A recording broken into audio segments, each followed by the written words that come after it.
Shalom. Ya, apa kabar saudara? Ya, luar biasa ya. Yang menyaksikan ibadah atau mengikuti ibadah live streaming, saya ucapkan Shalom, selamat pagi. Ya. Kiranya kita semua hidup dalam damai sejahtera Allah. Ya. Saudara-saudara sekalian, saya mengucapkan terima kasih kepada Pak Gembala yang memberikan saya peluang untuk menyampaikan firman Tuhan. Seperti saudara ketahui semua bahwa gereja kita temanya adalah membangun manusia baru yang berkarakter ilahi. Itu tema tahun 2022 untuk gereja kita, membangun manusia baru yang berkarakter ilahi. Tema ini berisi proyeksi, visi sekaligus juga misi, karena ada kata membangun. Ya. Kemudian berkarakter ilahi itu menjadi proyeksi atau visi kita semua. Nah, di dalam tema sentral membangun manusia yang berkarakter ilahi ada sub-sub temanya. Nah, saya memilih sub-tema yang sudah diberikan yaitu manusia baru yang diubahkan. Apa? Manusia baru yang diubahkan. Ya. Apa itu manusia baru? Manusia baru adalah orang percaya. Ya, bisa diklik. Manusia baru adalah orang percaya yang sedang diproses. Sedang diproses menjadi manusia sempurna. Ya. Seperti Bapa dan serupa dengan Kristus yang berkodrat atau berkarakter ilahi. Ya. Ini definisi dari Alkitab. Karena Yesus pernah berkata, karena itu haruslah kamu sempurna. Sama seperti Bapamu yang di sorga adalah sempurna. Ayatnya di mana? Di Alkitab. Matius 5 ayat 48. Ya. Kemudian seperti Yesus, serupa seperti Kristus. Itu menjadi visi kita. Ya. GBI visinya adalah menjadi seperti Kristus atau serupa dengan Kristus. Nah, manusia baru ya, itu secara praktikal adalah orang Kristen yang mengenakan kehidupan Kristus. Ini praktisnya begitu, mengenakan kehidupan Kristus, memiliki pikiran dan perasaan Kristus. Itu manusia baru. Ya, saudara mesti camkan. Ya. Nah, untuk itu saudara sekalian kita akan meneliti ya, manusia baru yang diubahkan. Ya, yang diubahkan apanya saudara sekalian? Ya, membangun manusia baru itu dimulai dari pola pikir ya, atau mindset yang diubahkan. Jadi yang utama ya, adalah mindsetnya dulu, pola pikirnya dulu. Ya, karena manusia ada tuh karena berpikir. Ya. Jadi kalau dia nggak berpikir, ya dia nggak ada. Ya, dia sama aja seperti benda-benda yang lain. Jadi membangun manusia baru yang berkodrat ilahi itu dimulai dari pola pikir yang diubahkan. Jadi dia mesti berubah. Ya. Nah untuk itu kita akan belajar ya, manusia baru yang diubahkan ini diambil dari Roma pasal 12 karena waktu, keterbatasan waktu. Masih suasana pandemi ya, dan kita berharap pandemi berubah menjadi endemi ya, sehingga kita bisa lebih bebas. Kalau saya pakai kacamata bebannya lebih berat. Pakai kacamata gantungin di telinga, pakai masker double. Jadi kuping saya tuh kalau habis kebaktian pegelnya minta ampun ya. Makanya saya suka tarik-tarik ya. Tapi nggak apa-apa saudara sekalian. Walaupun pandemi sudah berlangsung 2 tahun ya, saya melihat saudara sehat semua nih. Saya berharap yang di rumah, yang dimanapun yang menyaksikan atau mengikuti ibadah ini juga sehat. Amin saudara sekalian. Bahkan ada yang lebih gemuk dari sebelumnya. Ada yang nambah 17 kilo, saudara. Luar biasa ya, puji Tuhan ya. Coba diklik ya, saya sudah siapkan supaya cepat. Di situ dikatakan begini ya. Roma pasal 12 ayat 2, ini ayat yang penting saudara sekalian, yang kita mesti pelajari. Ya dikatakan, janganlah kamu menjadi serupa dengan dunia ini. Jadi saudara dan saya, orang percaya jangan menjadi serupa dengan dunia ini, artinya mengikuti pola cara dunia ini. Ya. Kalau kita mengikuti pola cara dunia ini, kita jadi duniawi. Orang yang masih duniawi termasuk orang Kristen, dia akan binasa. Gak ada yang amin saudara sekalian ya. Orang Kristen yang masih cara hidupnya duniawi, dia akan binasa. Ya. Karena Alkitab bilang, kalau hidup dalam kedagingan, ya, tidak akan mendapat bagian dalam kerajaan Allah. Jadi penting, jangan menjadi serupa. Kamu menjadi serupa dengan dunia ini, tetapi berubahlah oleh pembaharuan budimu. Jadi harus mengalami berubah pembaharuan budi. Sehingga kamu dapat membedakan manakah kehendak Allah.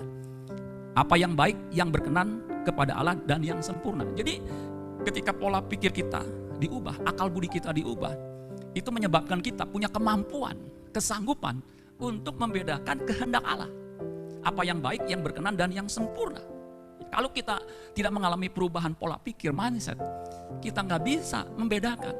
Tidak bisa meneliti atau mempelajari atau membedakan ini kehendak Allah atau enggak. Makanya kalau orang Kristen yang tidak belajar firman Tuhan, yang tidak mengalami perubahan mindset, pola hidupnya sama dengan dunia. Ya. Nah, bahasa Indonesia masa kini mengatakan begini. Ayat yang sama, Roma 12 ayat 3, janganlah ikut norma-norma dunia ini. Ya, dunia ini punya norma, punya cara hidup, pola hidup yang tidak berkenan di hadapan Allah. Biarkan Allah membuat pribadimu menjadi baru. Untuk apa? Supaya kalian berubah. Katakan berubah. Dengan demikian, jadi kita berubah. Dengan demikian maksudnya apa? Kalian sanggup mengetahui kemauan atau keinginan atau kehendak Allah. Yaitu apa? Apa yang baik dan yang menyenangkan hatinya dan yang sempurna.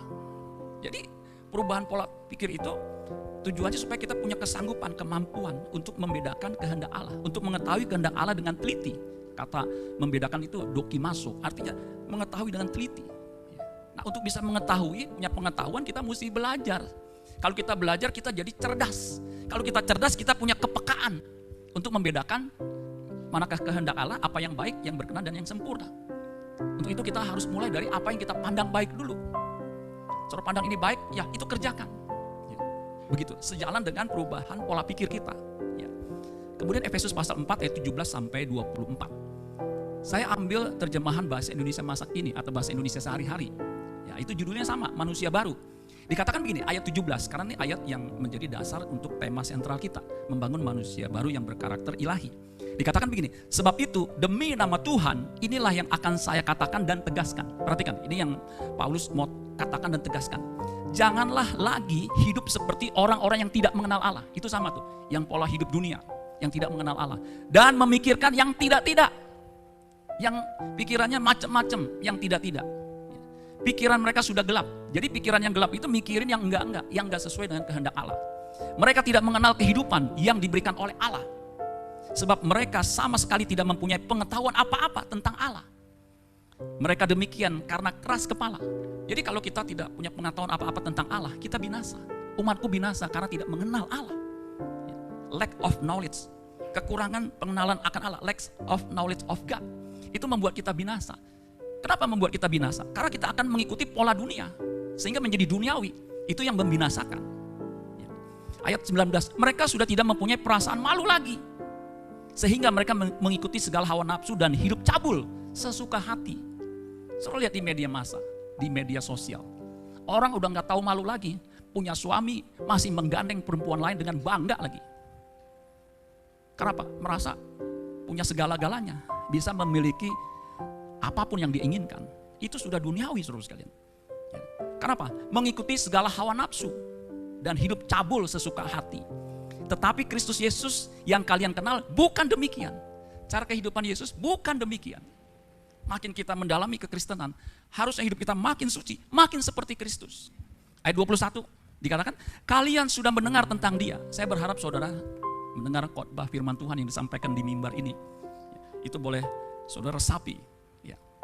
Dan sebagai pengikut-pengikutnya, pengikutnya, follower, atau saya lebih suka murid-muridnya, karena murid itu mendengar dan belajar dan diubahkan. Kalian sudah diajar juga tentang sifat-sifat Allah yang ada padanya. Sifat-sifat Allah, karakter Allah yang ada pada Kristus itu ada di Alkitab, dicatat. Itu kita harus kenakan supaya kita menjadi seperti Kristus yang adalah gambaran putra tunggalnya, di mana anak Allah Yesus Kristus itu yang berkenan kepada Bapa di sorga. Ayat yang ke-22. Sebab itu tanggalkanlah manusia lama. Jadi kita yang menanggalkan. Dengan pola kehidupan lama yang sedang dirusak oleh keinginan-keinginannya yang menyesatkan. Hendaklah hati dan pikiranmu dibaharui seluruhnya. Jangan sebagian. Nah, ayat ini 23 ini sama. Harus mengalami perubahan. Berubah oleh pembaharuan budi. Artinya seluruhnya. Hendaklah kalian hidup sebagai manusia baru yang diciptakan menurut pola Allah. Pattern, pola Allah. Yaitu apa? Polanya nih, perhatikan. Yang menjadi sasaran, yang kita harus ikuti. Dengan tabiat, ada 3. Yang benar, lurus, dan suci. Jadi kalau kita boleh simpulkan, karakter ilahi itu cirinya atau sifatnya benar. Maka hidup bukan hanya benar, harus benar-benar benar. Kemudian lurus, jangan belok-belok menyimpang begitu. Lurus dan suci. Sebab tanpa kekudusan, tanpa kesucian, tidak ada seorang pun yang akan melihat Allah. Makanya dalam pengajaran Yesus berkata, berbahagialah orang yang suci hatinya. Karena dia akan melihat Allah. Dia akan mengalami persekutuan dengan Allah. Amin saudara sekalian. Nah, sebenarnya kalau kita sudah memahami ayat-ayat yang saya baca, tema yang saya sampaikan, itu sudah kita pahami saudara sekalian. Kata berubah itu dari bahasa Yunani ya, yang ada di ayat tadi di Roma pasal 12 ayat 2. Itu dari kata metamorphose. Coba katakan metamorphose. Metamorphose itu kata dasarnya dari kata metamorphoo. Foo, double 2 Pak? Iya double 2. O-nya itu belakangnya omikron sama omega. Makanya mengucapkannya metamorphoo. Ya, ada omikron, O kecil, mikron itu kecil. Ya, nilainya 70 kalau nggak salah, 70. Mikro kan kecil ya, makro besar. Ya. Omikron. Nah ini huruf yang ke-15 ini virus yang ke-15 itu omikron. Ada lagi son of omikron, anaknya omikron. Ada lagi silumannya omikron. Saya pikir bercanda. Di berita dikatakan ada namanya virus silumannya omikron siluman. Ya saya nggak tahu, katanya 7 kali lebih cepat begitu namanya siluman saudara sekalian. Kemudian ada O-nya omega. Mega itu besar, hebat. Ya. Jadi saudara, metamorphose, O-nya 2. Artinya to change into another form. Berubah menjadi bentuk yang lain, to transform. Makanya kita suka mendengar kata transformasi, itu dari kata di sini. Berubah bentuk, bukan bentuk fisiknya. Kayak saya fisiknya ketika jadi Kristen kemudian berubah jadi seganteng Tom Cruise. Bukan itu. Yang berubah naturnya. Kalau fisik kita nanti makin tua makin menurun, merosot. Itu alamiah. Yang berubah itu kodratnya. Kata metamorphoo itu dari 2 kata, meta dan morphoo. Meta artinya with, itu kata preposition, kata depan. Atau after, change, setelah, berubah. Behind. Makanya ada kata metaverse. Itu dari kata meta dan universe. Universe itu alam semesta. Meta itu ya, beyond, ya, di luar alam semesta. Ya, ini lagi heboh saudara sekalian. Ya, ada namanya gereja metaverse. Ya, kalau saudara datang cukup dari rumah, saudara bisa datang melalui teknologi sehingga bisa berinteraksi dengan pendetanya, dengan sesamanya. Nah, kata morpho itu artinya bentuk. Nah, yang saya katakan tadi bentuknya bukan bentuk fisik kita yang berubah, tetapi natur kita yang harus berubah. Ya, nah kata metamorfosa ini itu biasanya ketika kita di SD atau SMP kita belajar biologi itu metamorfose. Itu istilah umum, suatu proses perubahan. Ya, perubahan metamorfose sempurna. Ya, contohnya kupu-kupu. Ya, itu metamorfose. Nah, metamorfosa pada umumnya itu berjalan lambat dan sedikit demi sedikit. Ya. Kalau sudah lihat perubahan kupu-kupu bisa diklik ya. Itu nggak langsung berubah. Itu namanya Power Ranger yang tinggal tangan dikebaskan berubah, langsung dia berubah bentuknya. Ya, itu hanya film, tetapi dunia nyata. Ya, ini dunia nyata. Itu kupu-kupu perubahannya dari telur, ya, itu menjadi larva, ya, kemudian jadi ulet tuh ya. Ulet tahu ya? Siapa yang suka sama ulet? Pasti orang nggak suka sama ulet. Ya, itu menjijikkan dan gatal. Ya, kalau ada tanaman uletnya itu biasanya disingkirkan karena dia makan daun. Ya, kalau daun sebuah pohon habis, bagaimana dia bisa berbuah? Ya, kemudian menjadi kepompong. Kepompong itu diam aja, meneng baik. Ya, diam begitu. Setelah itu dia akan keluar dengan susah payah pelan-pelan gitu. Sehingga ketika dia keluar, jadilah kupu-kupu yang indah. Kupu-kupu makannya apa? Capcay, puyung hai, siomay. Itu saudara dan saya. Kupu-kupu makannya sari bunga. Ulet makannya merusak daun. Sama orang Kristen yang mengalami perubahan, dia menjadi orang yang berguna, yang berbuah, mengalami perubahan, metamorfose, menjadi kupu-kupu yang dipandang elok. Makanya orang mengkoleksi kupu-kupu karena apa? Sayapnya indah, berwarna-warni. Kalau ulet biar segemuk apapun bogel, kita nggak suka mengkoleksinya. Tetapi ketika dia mengalami perubahan, itu menjadi indah. Dia ambil sari bunga, kemudian dia menyerbukan ke pohon demi ke pohon, sehingga pohon itu berbuah, saudara. Itu fungsi dari yang binatang namanya kupu-kupu. Kupu-kupu itu warna-warni yang coraknya beragam. Ya. Siapa yang hitung saya nggak tahu berapa begitu.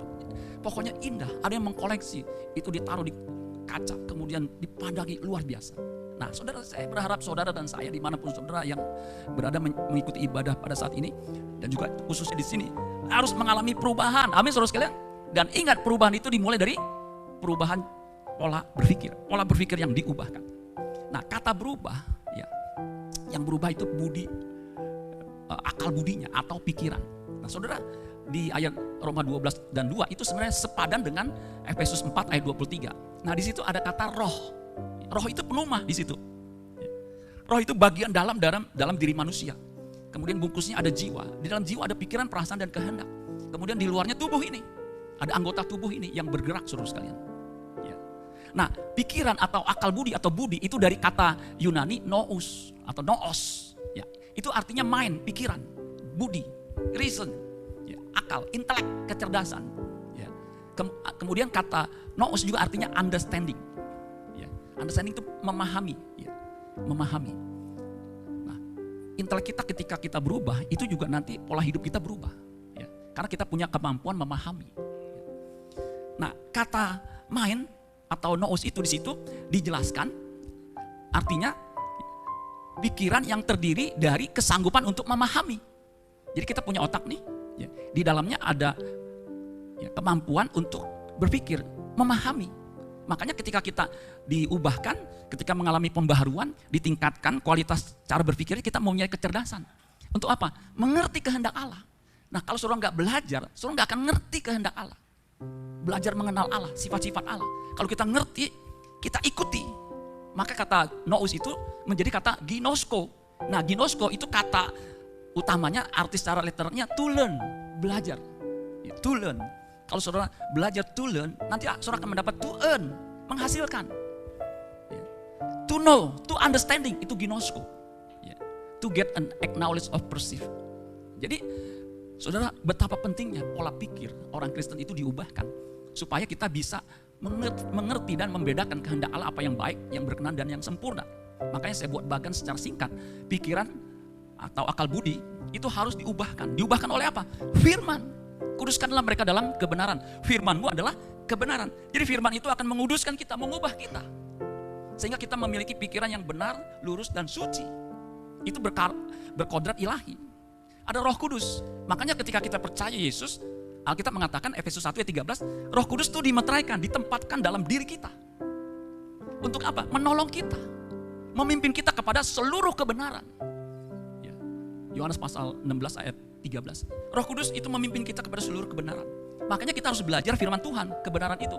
Supaya Roh Kudus yang dalam diri kita itu bisa mengingatkan kita. Untuk bisa menuntun kita kepada seluruh kebenaran. Kehendak Allah, apa yang baik, yang berkenan, dan yang sempurna. Roh Kudus juga mengajarkan segala sesuatu. Yohanes 14 ayat yang ke-26, 25 apa 26. Jadi mengajarkan segala sesuatu. Segala sesuatu apa? Yang terutama mengajarkan segala sesuatu yang berhubungan dengan kehendak Allah. Kan kehendak Allah secara umum maupun secara pribadi, itu kan kita mesti ketahui, apalagi pribadi masing-masing berbeda. Ya, begitu saudara sekalian. Nah saudara, selanjutnya. Jadi kita harus mengalami perubahan, yaitu perubahan natur. Natur itu karakter kita. Kalau kita mengikuti pola dunia, karakter dunia, kita akan binasa. Kita harus berubah. Yaitu menjadi natur ilahi. Natur ilahi atau kodrat ilahi. Ini perubahan lurus, linear, harus kita jalani. Kalau kita nggak mengalami perubahan, Martin Luther mengatakan manusia itu non posse, non peccare. Tidak bisa tidak berbuat dosa, cenderungnya berbuat dosa terus. Kalau suruh baca Kejadian pasal 6, kecenderungan hatinya jahat, begitu. Siapapun dia, kalau dia tidak mengalami perubahan, non posse, non peccare, tidak bisa tidak berbuat dosa. Senantiasa selalu berbuat dosa, sebab apa? Nggak punya kapasitas. Untuk apa? Mengerti kehendak Allah. Makanya kita harus mengalami perubahan. Ini kondisi manusia jatuh dalam dosa. Gambar dan rupa Allahnya rusak. Itulah sebabnya Yesus datang untuk apa? Memulihkan gambar manusia ya, yang adalah gambar dan rupa Allah, di mana ada pikiran perasaan Allah. Itu ketika rusak itu mau dikembalikan. Ya. Rancangan Allah kan gambar dan rupa manusia itu seperti gambar dan serupa dengan gambaran Allah. Ketika Allah menciptakan manusia, itu kalimat utamanya, baiklah kita menjadikan manusia menurut gambar dan rupa kita. Ketika jatuh dalam dosa, gambaran pikiran perasaannya itu rusak saudara sekalian.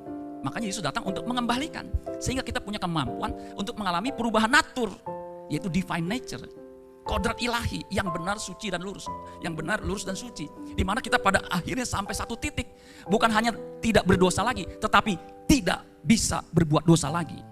1 Yohanes 3 ayat 9. Nah, untuk berubah memiliki natur ilahi itu bukan hanya sulit, bukan hanya sangat sukar, tetapi mustahil. Tetapi apa yang mustahil bagi manusia tidak mustahil bagi Allah. Itulah sebabnya Roh Kudus itu ada dalam diri kita yang memungkinkan. Dia daya ledak yang luar biasa, ya, kuasa, dunamos yang memberikan kita kesanggupan untuk berubah, saudara. Kalau enggak, kita sulit berubah, saudara sekalian. Itu lurus, kita harus arahnya ke sana. Ya. Dan kita juga harus mengerti yang baik, berkenan, sempurna, eksponensial, begitu perubahan. Sehingga saudara sekalian, kita udah sekian tahun jadi Kristen, kita bisa dinikmati. Makanya orang Kristen, ya, siapapun dia, kalau dia mengalami perubahan, dia bisa dinikmati, dikecap, kehadirannya tidak melukai. Dia tidak jahat terhadap sesamanya, dia mengasihi sesamanya. Makanya kalau jadi orang Kristen masih jahat, saudara sekalian, jangan saudara tidak berubah. Ya, jangan sampai kita tidak berubah. Kalau tidak berubah, Alkitab mengatakan tidak menghasilkan buah pertobatan, kapak sudah tersedia untuk apa? Memotong di mana? Akarnya, saudara sekalian. Kemudian dicampakkan ke dalam api, saudara sekalian. Nah, kata berubah itu sama dengan bertobat. Bertobat itu sama dengan berubah. Matius 4 ayat 17, ketika Yesus memberitakan atau ada di bumi ini, dia berkata begini, sejak waktu itulah Yesus memberitakan, bertobatlah sebab kerajaan sorga sudah dekat. Ya. Yohanes Pembaptis juga demikian, sama di Lukas 3 ayat 3, maka datanglah Yohanes ke seluruh daerah Yordan dan menyerukan, bertobatlah dan berilah dirimu dibaptis dan Allah akan mengampuni dosamu. Ayat 8-nya, jadi hasilkanlah buah-buah yang sesuai dengan pertobatan. Jadi orang yang bertobat, yang berubah itu ada buahnya, ada hasil yang bisa dinikmati. Ya. Kata bertobat di situ itu memiliki kesamaan dengan kata berubah, karena dari kata metanoeo atau metanoia, to change mind, to change one's mind for better. Better artinya dari kodrat berdosa, sinful nature menjadi kodrat ilahi, makin baik begitu, saudara. Ya. Change of mind. Jadi kata kuncinya change of mind, berubah cara berpikir, saudara sekalian. Kalau kita nggak berubah, kita akan punah, kita akan binasa, saudara sekalian. Nah, bertobat juga proses perubahan pola pikir yang harus terus-menerus berlangsung dalam kehidupan kita. Makanya kita jangan sampai tidak beribadah. Memang kita beribadah secara online mungkin karena pandemi begitu luar biasa ya. Ketika pandemi di awal-awal ya, virus alpha begitu, itu kan sulit, saudara sekalian. Ya, yang langka itu apa? Masker, karena orang cari masker. Ya. Kemudian hand sanitizer susah. Kemudian timbul lagi delta. Wah, itu juga sulit, saudara sekalian. Yang langka itu kan itu vitamin, oksigen. Nah, ketika Omikron yang langka minyak goreng, saudara sekalian. Saya juga bingung kenapa minyak goreng. Saya sih nggak berdampak sebab kita jarang goreng, kecuali dikasih kerupuk sama jemaat. Mau nggak mau kita goreng. Sebab saya coba makan mentah nggak bisa kemakan. Kita nggak begitu pengaruh dengan minyak goreng yang langka. Karena istri saya hampir jarang ya ada minyak udah sampai kadaluarsa masih separuh lebih ya. Ada yang orang ngantri untuk minyak karena langka. Yang ngantri sendal jepitnya bererot, saudara, puluhan meter. Ya. Nah, saudara, jangan sampai kita tidak beribadah. Ya, saya bersyukur gereja kita menyediakan ibadah online walaupun di tengah keterbatasan. Kita bisa ngikuti. Ya. Dan makin berubah lagi, lebih baik lagi live streaming. Kalau live streaming ini kan menyaksikannya beda. Ininya spiritnya, semangatnya, saudara ya. Kalau rekaman itu ya memang bagus juga supaya kita bisa belajar firman Tuhan. Nah, saudara sekalian, bertobat itu bukan hanya berubah, tetapi berbalik. Coba katakan berbalik. Turn around. Itu bahasa Inggrisnya, turn around. Ya. Change direction, berbalik. Matius 18 ayat 3, lalu berkata, aku berkata kepadamu sesungguhnya, Yesus nih, jika kamu tidak bertobat dan menjadi seperti anak kecil ini, kamu tidak akan masuk dalam kerajaan surga. Makanya saya katakan, kalau nggak bertobat, nggak berubah, nggak akan masuk dalam kerajaan sorga. Jadi Kristen puluhan tahun, jahatnya na'udzubillah min dalik, mengharapkan masuk sorga. Ya, orangnya begini. Kan kita udah percaya Yesus Tuhan dan Juru Selamat, kebangkitan dan hidup. Jadi kalau aku mati, aku akan bangkit dan hidup di sorga. Tapi masih jahat. Nehi si milik itu berjahat. Nggak mungkin.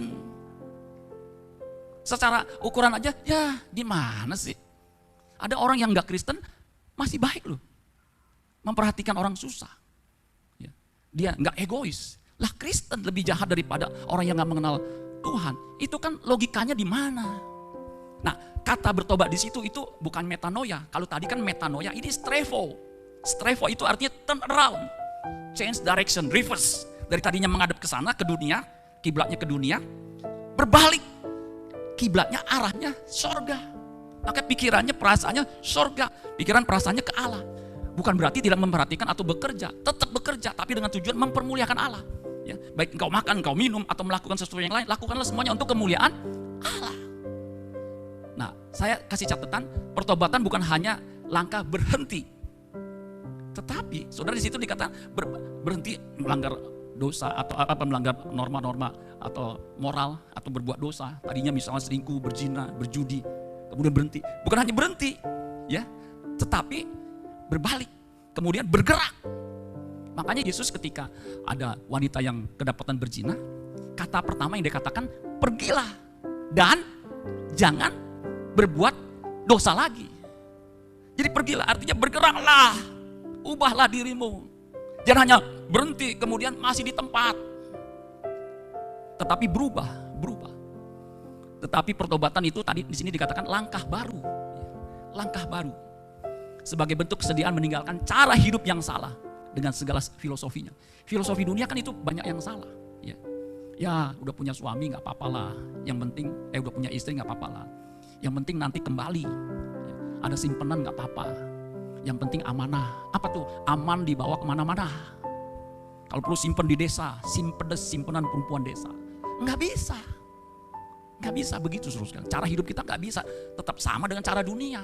Harus berhenti dan berubah. Setia sama pasangan, amin.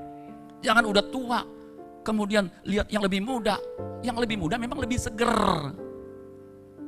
Tetapi kita harus belajar setia, amin. Kalau baru menikah 2-3 tahun, kemudian ceramain orang, kita harus setia sama istri kita. Ya lu baru menikah 2 tahun, coba kalau 20 tahun. Nyahok loh, apalagi istrinya bawelnya dari terbit matahari sampai terbenamnya, gak pernah berhenti. Siap menghadapi seperti itu? Kalau istrinya baik seperti istri yang di sini, saudara ya, sini baik-baik semua ya. Itu masih bisa ngomong begitu ya, setia. Istrinya baik, suaminya baik. Yang kalau pendapatan dikasih ke istrinya. Tapi coba kalau suaminya bengis, istrinya bawel. Apakah bisa setia? Alkitab mengatakan tetap setia, amin. Kepada istri masa mudamu, bukan istri mudamu.